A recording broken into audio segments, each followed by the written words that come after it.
Ladies and gentlemen, tonight on Open Late, Lena Waithe is in the building. We're doing something very special with Royce the 5'9", Styles P, an amazing panel, and did I mention A-Rap music? It's going down right now. That was good.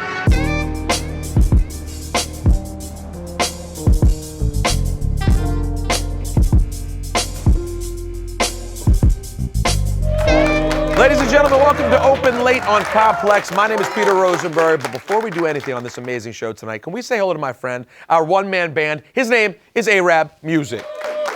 Peter Rosenberg. By the way, when I saw you earlier, the first thing I was going to say was, your drip is tremendous. Oh, man. Thank you. One of the best drips in the business today, if I'm being honest. All right, you ready to start the show? I'm ready, bro. All right, let's do it, man. All right, you're not going to believe the words I'm about to say. I learned something from Lil Yachty last week. Yes, check out what Yachty told me in our interview just last week on Open Late. People look at hip hop like, no, hip hop is this. But hip hop is no longer that, it's this. Like, it's not this, it's this. It's a great question though. Is hip hop this or is hip hop this? Just 2 weeks ago, I sat right here and I said, we're living in the golden age of hip hop. But then I started thinking, does hip hop as I knew it and loved it as a kid even exist anymore? Do you remember when Nas said that hip hop was dead? And now we have veterans, MCs, who are declaring that today's music needs like a different genre umbrella altogether. Like rap with subgenres, mumble rap or trap, or my personal favorite, face tat rap. Is there truth to this? Or is it just older heads who are kind of bitter because they feel left out? I'm gonna be totally honest with you. I've definitely had times that were rough for me. The ringtone rap era for Peter Rosenberg, not so good. But I still believed it all to be hip hop for many reasons. We have an amazing panel here tonight, and my question for them is hip hop as we know it dead?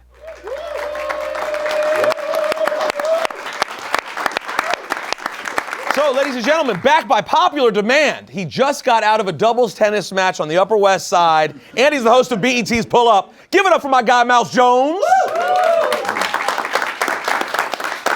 Up next, we have an underground rap legend who has a new album, Echo Chamber, coming out May 18th. He also coined the phrase, literally, vajayjay. Make some noise for MC Paul Barman. Thanks, guys.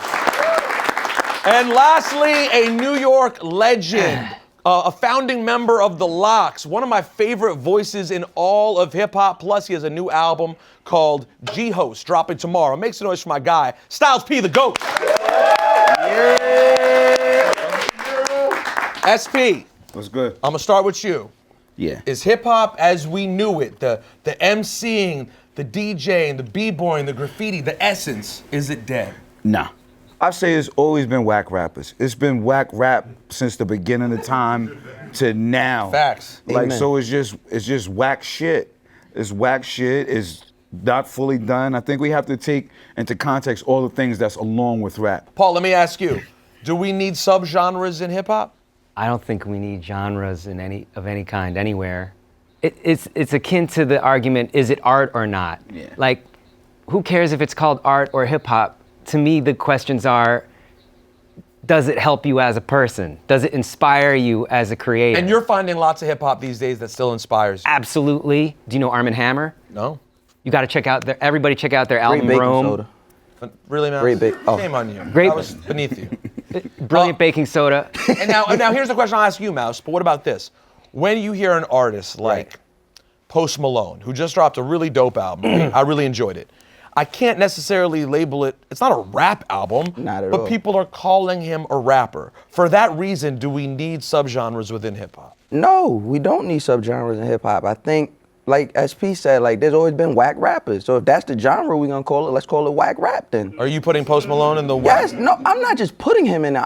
I'm slam dunking his ass into whack rap. Like he's trash. I like that swaggin'. Sure, but that's not rap. But that's the point. Does it matter? Because to SP, you and I hear That Post been out before. Not the mumbling, but there's always been somebody singy songy. I mean, The problem is there's no accountability in this shit. The problem is that, like Damien said the last time I was here, it's so easy to get in here and motherfuckers get some money and they get a little social following, now they're the gods and they're, fuck out of here. We need somebody throwing the XXXs off the stage. You can't do that, Mouse, though, because like you gotta, from a artistic point, I can get that frustration. But at the same time, if whatever all the little dudes, All the littles. I don't fucking know these little guys. The littles. Sure. All the littles. All the littles out there. All the littles. Now imagine if they wasn't doing hip hop. Thank God. Nah, because that's another brown kid not making a bag. That one little dude Right. gets to bring 10 dudes from his block. Right. Now you got a road manager, a DJ, Well, staff. it goes deeper than that, Styles, because that same Computer guy, dude, same guy who gets older, right? That you're willing to say the fans of the music that you consider bullshit, those kids are going to grow up, Yeah. and when they grow up, they're going to go on their streaming services Yeah. and they're going to look back and guess who they're going to listen to? SP the Ghost. Mm-hmm. They might find Paul Barman. I don't know, maybe you'll have a podcast. But the point is, those people will turn into rap fans. Yeah. Even if we don't love everything that they're doing, I don't think there's a need, to Paul's point, I don't know that we need to throw people off the Throw stage them just off because the it's not stage. the Locks. Are you happy generally with where things are? In hip hop? Yeah. I think my son will be 20 this month. This is what he told me one day years ago, and it made me kind of understand. Like 2 years ago, I was like, wow, that's different. He was like, Dad, our generation, we this. Like, he said, your generation is this. And that was like Mind blown. mind blowing. It was very simple. Because if you go to a show, you see it. I feel like it's balanced. It's Like balanced. I feel like it's kind of like a balance, like because if we get it back all the way like old heads wanting it how it was, that's like some selfish shit for the new kids because they not with that shit. That's not their flow. That's not their speed. That's not their time. That's not the movement they on. So I think. Can I ask you a question? If you had showed up to in 1996, Mm-hmm. Locks is bubbling, you're on a promo tour, and you guys showed up to do an interview, and they're like, oh, the Locks is here, you're gonna freestyle. Y'all wanna rap? And you said, yeah. And they put on the Sugar Hill Beat Rappers Delight beat. Would y'all have rapped over that, or would you have looked at the DJ like, nah, fam, we're not gonna jump Nah, on? fam. You would have said, nah, fam, right? Yeah, nah, fam. Because Need something newer. Because we get mad when Yeah, Lil we Uzi get- Vert doesn't yeah, want to that's rap what on I'm saying. Premiere, but you wouldn't want to rap on Sugar Hill Gang. I don't get mad. That's what I say. That's Right. why I think rap is a sport, so it's a young man's game. If you're lucky, you become a legend. Like There you you know go. what I mean? And I think that's just the way it should be. And keep it simple like that. Yeah. Paul, real quick, in your mind, are you happy with where things are? You have an album about to drop. You're happy with hip hop? Absolutely. I'm so grateful to be on Mellow Music Group, which puts out constantly great stuff. Have you guys heard Everything's Fine by Quelly Chris and Jean Grey? No, I just I heard love about this it. guy. This Brick guy's Bodies, right about it. Kids He's a- Still Daydream he's- by he's- Open Mike Eagle. Yeah, Open Mike You was got a dope. great heart, brother. These are both amazing, incredible albums. love this guy, man. Thank you. I love you too. And Mouse, we don't really care because you're going to be angry anyway. But how do you feel? You're happy? I'm happy. I'm happy with hip hop because even though I do, for everything I do have to deal with that I don't like in hip hop, like we said before, there is still I use title, and there's still a vast amount of. Damn, you kissing Jay-Z's ass in every way you can. Yes. Like yes. What you mean? Yes. Okay, I'm sorry. What you talking Listen, about? no matter what happens, you still have the blueprint too. Okay, guys, let's move on to the rest of the week's major news. This is a segment we call Major Mage Repug. All right, here's the deal, guys. I will hit you with the story, and you will tell me whether you think the story is major, great, mage, cool, or repug. That's hard to remember. Yeah, I know, it's tough. I'll help you through it. Is it French? We'll start with Kanye's public meltdown / album promo tour, which got weird this week when Kanye said that racism isn't a deal breaker for him and Donald Trump. He also mentioned that he became addicted to opioids after getting liposuction. Oh, and he also mentioned that black slavery in America was kind of a choice. We will start with you, Styles P. Kanye's current media tour, Major, Mage, or Repug? All three. Wow, really? Yeah. Do tell.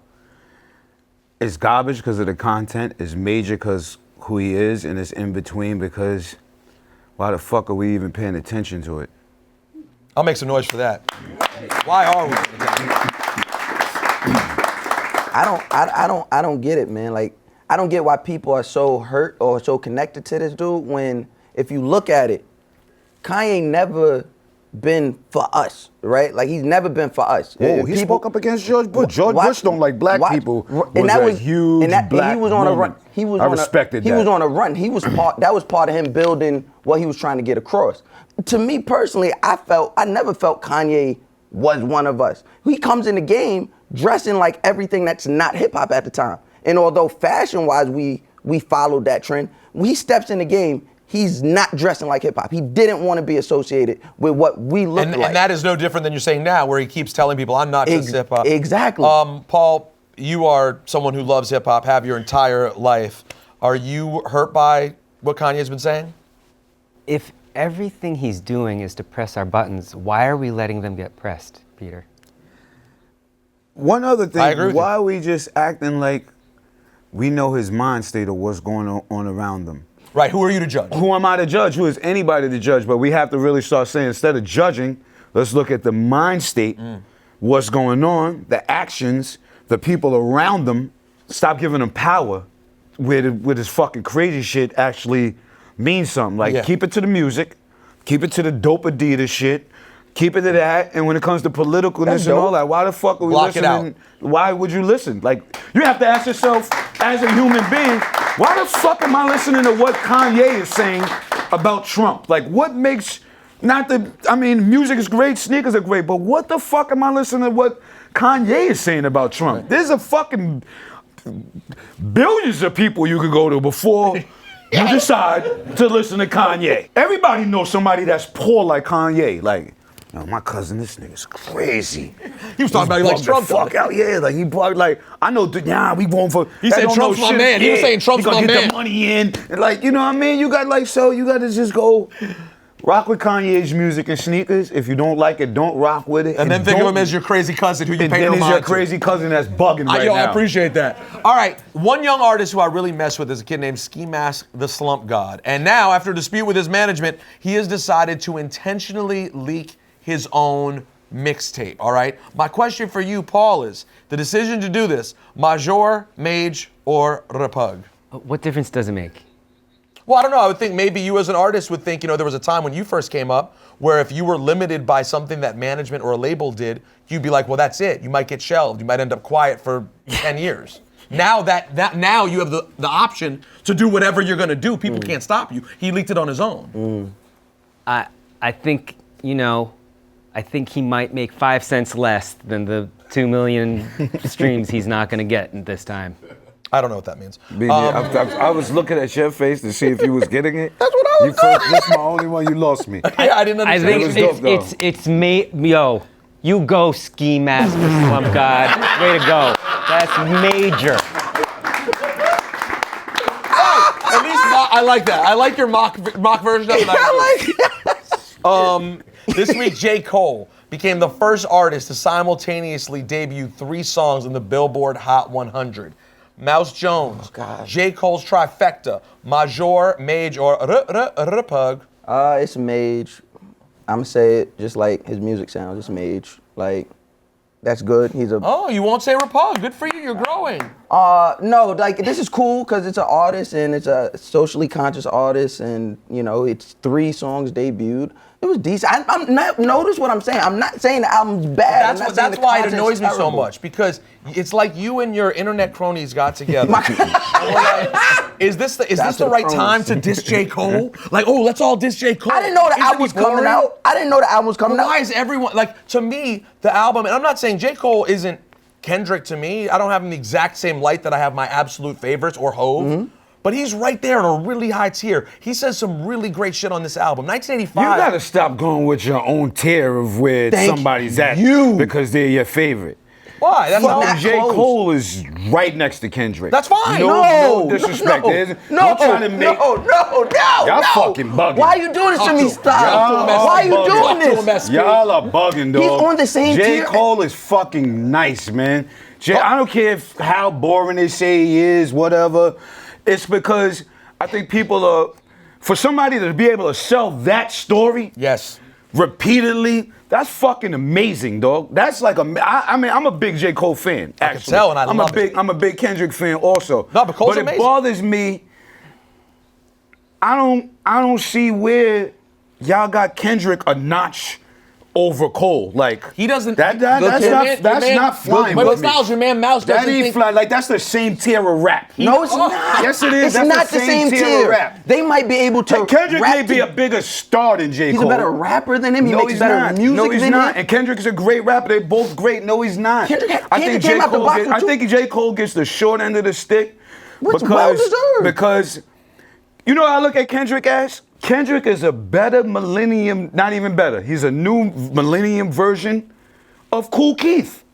Oh hell no. Wow. Yes, he is. That's voice right. changes. Oh, yep. Mad different lyrical patterns, speed changes. Not the same exact thing, but that's the same exact shit. That's why everybody back then, Kool Keith was phenomenal. He didn't catch what he. Well, but we live in a what different his thing, time where he but- couldn't have popped but in that time, but in this time it's different. And who was Cole? Imagine if fucking Kool Keith was out right now. What were you about to say? And who was Cole? And who was Cole in that same type of reference? Who would Cole be? Keith Murray?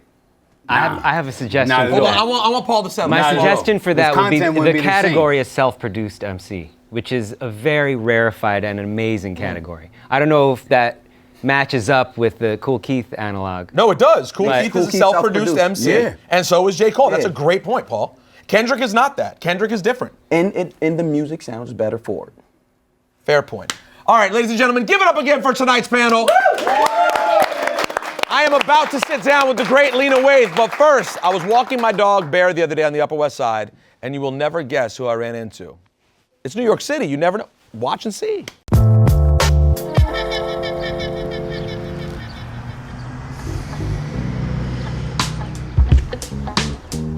Hey, Rosenberg. Hey, Royce. What's up, my guy? What up, man? How you doing? What you doing over here? I live here. Really? Yeah, I'm walking the famous Bear the dog. You wanna take a little walk with Bear the dog? This is a rare opportunity, dude. All right, cool. Bear, this is very exciting. This is Royce the 5'9". Yes, or Mr. Ice Cold Wristed, or Mr. None of Your Business. So the new album, Book of Ryan. What does that mean? What is this about? You remember when Jay-Z said that it took his whole life up to Reasonable Doubt to write Reasonable Doubt? Yeah. That's what this album is for me. Even though I've done albums before this, This is the this is the album that best describes who I am and best describes why I'm the way I am. What about when it comes to the relationship within a group? Did Slaughterhouse get to the point where the relationship wasn't tenable? Nah, I didn't necessarily go like that. Once contracts and money and stuff start coming into play and the way that each of us do our solo business, that doesn't always work. Well, and you and I have had the similar experience, I think, in terms of the trying to manage a relationship with, what do you call it? You call him Podcast Joe or Journalist Joe? What's the name? Podcast Joe can be a complicated guy to have a relationship with because everything's for the podcast. Yeah, it's very difficult to try to have a conversation with somebody from platform to platform. Yeah. Me, I just want to rap.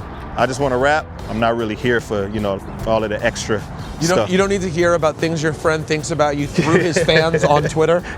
Exactly. Well, Joe said. Hold on, Bear wants to go over here. He might be saying it's go time. Wait, actually, I know what he's saying. What? He's saying, yo, Royce was really good with these bars, though. Oh, they ciphering over there? Yo, Bear, you trying to have a cipher with Royce the 5'9"? You want a cipher? All right, what you got? Drop these Upper West Side bars. Let me make sure ain't nobody coming because I don't want nobody to steal my shit. You're good out here. Mrs. Friedman's gonna let this live. I'm so far ahead of my time, I'm about to start another life. Look behind you, I'm about to pass you twice. Alky rapping with the passion of Christ. Curveball through the eye of the storm. I am the calm for disaster can strike. The rocks on that watch, on that dial, gonna shine light on you hustlers that's out there in brownstones like the Huxtables. Y'all came to be euthanized. I can't be dehumanized. I ain't even human, I'm pain and communion wine. Cruising in that Wraith dog like we came to offend haters. Shoot a nigga face off like his neighbor is Tim Taylor. Racketeer in charge, tennis match in the yard. Y'all can finish that whack shit, then it's back to the God. I'm in the Maybach right now trying to innovate. I'm too fly, don't try to give me my props, just give me space. Your favorite artist trying to party with Puff. I'm trying to fuck your favorite aunt in a pair of Cartier buffs. What, Bear? He's like, wait, which aunt are you talking about? All right. My man. Yo, good to see you, man. You too, bro. Thank you, Yes, sir. man. Yes, that was sir. fun. Bear, it was a good walk, right? All right, we're going back. All right, you may have seen my next guest on magazine covers, TV, movie screens, and now she's finally made it to YouTube. This is a big deal. Ladies and gentlemen, give it up for Lena Waithe. Thank you. Thanks for having me, man. No, you're a real one, because right from the beginning when I met you, you were super cool. I told you I might have something going, and you were like, nah, I'm down, and here you are. Yeah, man, you hit me on a DM. I was like, let's do it. You know, had to slide in the DM if it's the right thing. I mean, it's only appropriate. See, sometimes sliding in DMs can be appropriate. Sometimes. All right, so this was not an overnight process for you. No, not at all. How did this happen? You didn't even have someone who laid out the blueprint for you specifically before this. You're the first of a kind. Right. I mean, yeah. I think that's what's so crazy about it is because I came up admiring so many women of color in the business, whether it be, Gina, Prince Bythewood, Ava DuVernay, Susan Fales Hill, Mara Brockett-Kill. I think, I definitely took pages out of their books in terms of how they moved through the industry. But I think the acting thing added another layer, which I didn't even expect or plan for. But it sort of added this other thing on top of the writing where people really could put a face to a name. So the acting was not originally part of the plan? No, not at all. Casting directors really kind of asked like, hey, do you want to be in front of the camera and see how this will work out? And I just thought, okay, I guess. And it turned into Master of None and ultimately Ready Player One. And now I'm in season 2 of Dear White People. So but I only do it when it makes sense. And I think for Master of None, it absolutely made sense. I think for Ready Player One, that really made sense for me. So I'm not someone who's seeking out acting roles. But if the right one comes along, I'll take a break from the writing and producing part and go do that. I look at Donald Glover and what he's doing, I can definitely relate to that path. And so when we see each other, we definitely connect on a different level because we're very aware of like what it's like to be a part of a really big machine and a part of one of your own creation. It's like with me being Ready Player One, The Shine, and Master of None, it's like there's very few people that can really understand the journey and the vibe, and he's like one of the few people that can. Is Atlanta something you make time for? Always. It's the kind of show that makes me want to throw my laptop out the window, but then go back out there and go get it and try to, be better. I'm constantly inspired, and I always say Donald continues to set the bar. He just does. He sets the bar really high. He's the Kendrick of television writers, I think. Wow, that's high praise. That's real. Also, he's a little bit like Andre 3000 too, in that he's like, I'll put the work out there and you guys can dissect it in whatever way you feel necessary.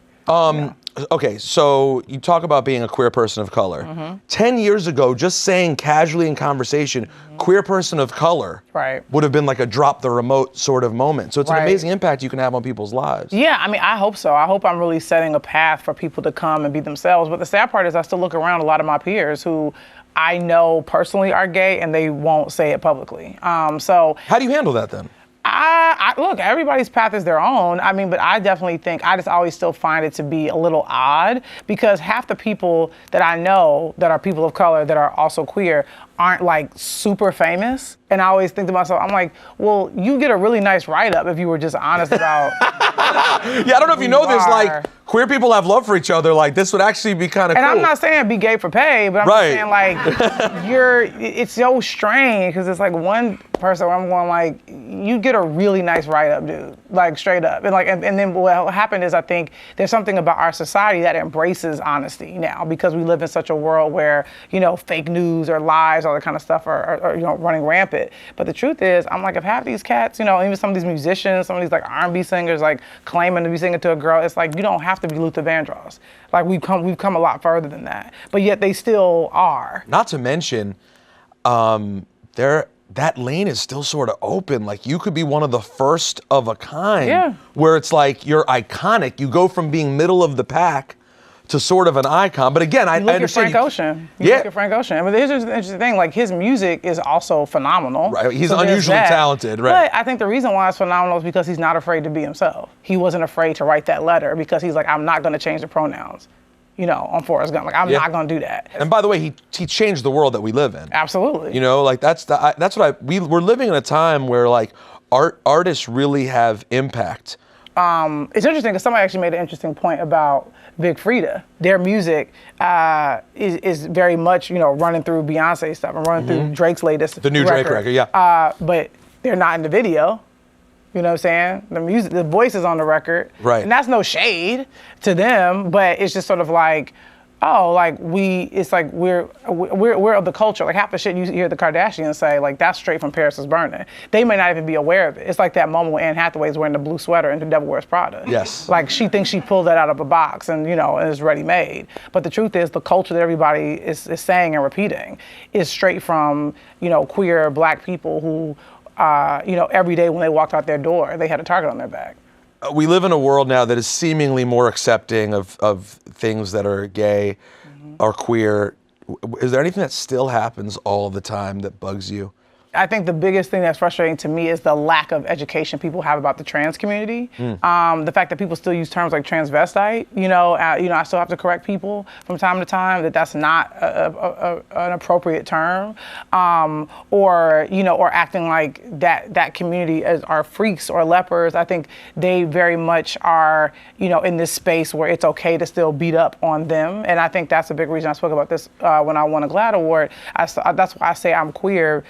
Because I really want to be under the big umbrella of a queer community. Like I don't want to be... It's important to have power in numbers. We have to be united. I don't want someone to say, oh, well, you're a lesbian, so that's different than being from trans. Or you're a lesbian, so that's different than you being asexual or non-binary or genderqueer. And my thing is, I'm like, no, we're all a part of the same big, fierce family. Okay, I gotta ask you a couple things about The Chi. The first thing that jumps out at me when I started the series was just like, I felt like I was getting an inside look at all these characters who had existed on other TV shows before, but were walking around silently. That's deep. Does that make sense? That's real. That's deep. Obviously I know it's a TV show, so there's a lot of it is a little bit heightened here and there, but I wanted to show black people contemplating. I wanted to show black people mourning. I want to show black people, trying to figure out what this thing called life is.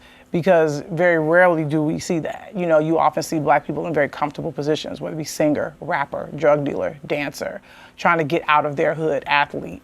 And I think for a long time, those have become the new, I don't want to say, I think minstrel show is too strong of a term, but I think it's sort of like that's where wide audiences feel comfortable with us in those roles. So for me to have a guy who's a chef, who wants to open his own restaurant, or to have, a young who has to man go back to work after an immense loss, by the way. Absolutely. Which I found that part so touching because that's something you never think about. Oh, yeah. When on the news you see black mothers crying, right? You don't think about that the next day there's still bills to pay and work to do. Oh yeah, and like the mom is painting her house and trying to find a new beginning, But also even too, like showing a character like Emmett, who has 3 kids by 3 different girls, where somebody might instantly judge him and go, oh, he's just one of those cats. Well, and he's not a heartless character, no, right? not at all. It shows you that there are people who can kind of make decisions that are seen as typical, that people have made typical, but you're not looking at the whole story. And one last thing on The Chi, I think you do an amazing job with these characters who are not involved in any sort of crime, but are so close to it because of their circumstance. Right, or just to even be touched by it. That's the thing. It's like, to be touched by gun violence and what that feels like, and then to want to retaliate and having to fight against your instincts to not do that. I think that's the thing. That's what it means, I think, to be a citizen of the South Side of Chicago. It's always at a crossroads and trying to figure out, do you want to go left, do you want to go right, or do you want to go straight?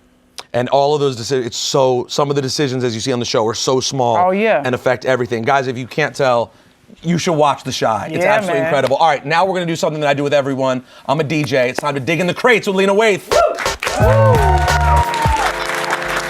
Yes, this is Digging in the Crates. Shout out to DITC. All right, Lena, so we have a bunch of records in here. I'm going to start with this little number right here. Come on. Yeah, you make some noise for Common on this show. Come on. Chicago's finest. What do you think of when you look at Common like Water for Chocolate? I mean, I just sort of think about summers in the Chi, and just being in high school and, listening to his Southern accent, which a lot of us Chicagoans have on these records. And, he's just so Chicago, I think. And this is funny because this is prior to the Kanye era, where he was sort of like reborn. And this is the Dilla era. This is what predates right before the Kanye. Yeah, exactly. But I remember this having such an identity as well, and then us sort of, I mean, come on, here's a song for Asada. I mean, come on. The original conscious rapper. How much involvement does he have as an EP? Oh no, he's there, man. Like he and I are constantly texting, and he was on set a lot, and obviously she pops up in the show in season 1. But he's someone who really is opinionated, and we just clicked immediately, and I love him. All right, well, how about this number? right here. dude. Talk about a icon. Why are the ladies clapping extra hard? Classic album, man. I remember, I mean, you can still listen to Untitled and, you know, it just takes you back to a place. I also love that it's called Untitled, but then has a title after. Yeah, you know what? I've never thought about that. So Like, why'd you strange. go Untitled? How does it feel? Because then it is kind of. It is has a title. Send It On is one of my favorite songs. Devil's Pie is phenomenal, which I think, didn't we first hear that in Belly? Yep. Yeah. That's where a lot of. I mean. Yeah, I mean. That was the main moment. Is that for people in the public consciousness was that. And I mean, and I think, you know, I think there's always a lovely moment when a music video almost becomes as iconic as the song. And I think that's sort of what happened with him. Like, he made that video and he made it like, you know, he really made a music video feel like a work of art. And it was really specific and pointed, and it was just really nice. All right, ladies and gentlemen, thank you very much to Lena Waithe. Please go check out season 1 of The Chi on Showtime. Thank you to Mouse Jones, to Paul Barman, to Styles P, Royce the 5'9", Bear the Dog. I appreciate you all. And before we get up out of here, I have one last message for Kanye West. You may have made the entire world hate you, but please, don't fuck things up for Kid Cudi. Have a good night, everyone. Catch you next time.